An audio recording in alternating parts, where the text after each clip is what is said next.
Hey guys, it's Steve Lamothe, the founder at Elevate Realty Group, and it's been a few weeks since our last update, and today we're going to continue our talks about what is going on with the real estate market locally. Today we're going to educate you on how interest rate works. Last week, the Feds raised the prime interest rate, and every time that happens, social media is flooded, or I get phone calls from customers freaking out that, oh my gosh, interest rates are going up.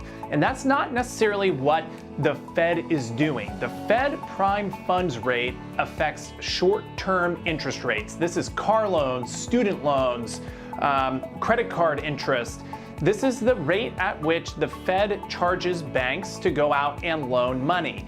Banks don't generate money on their own. They get money from the Fed to go out and loan money. Well, if the Fed is charging 2.5% interest, the bank is going to go out and put a markup on that cost and go loan it to consumers like you and me.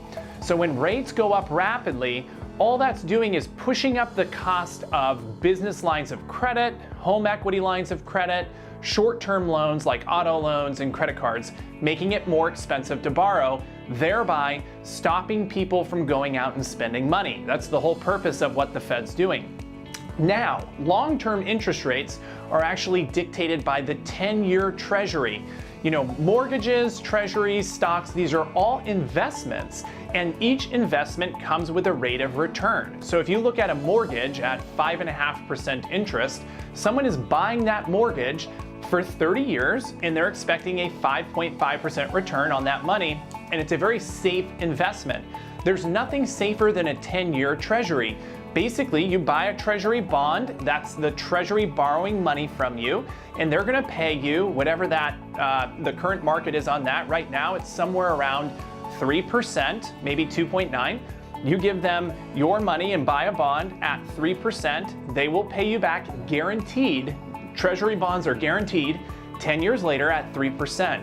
Now, when the Fed is raising rates rapidly, the stock market and the bond market starts to go crazy. Money gets pulled out of the stock market, which is considered risky, and money starts to flow into bonds or treasuries because it's considered guaranteed. So when that happens, it pushes up the yield of the bonds. The bonds start to return more money as more demand flows into bonds, if that makes sense. So to break this down, when the Fed raises interest rates, it does not immediately affect or has actually no correlation with long-term interest rates. What's been happening is the markets are eroding, there's fears of a recession, so money's flowing into guaranteed or safe bets like bonds, which is pushing up the rates on long-term mortgages.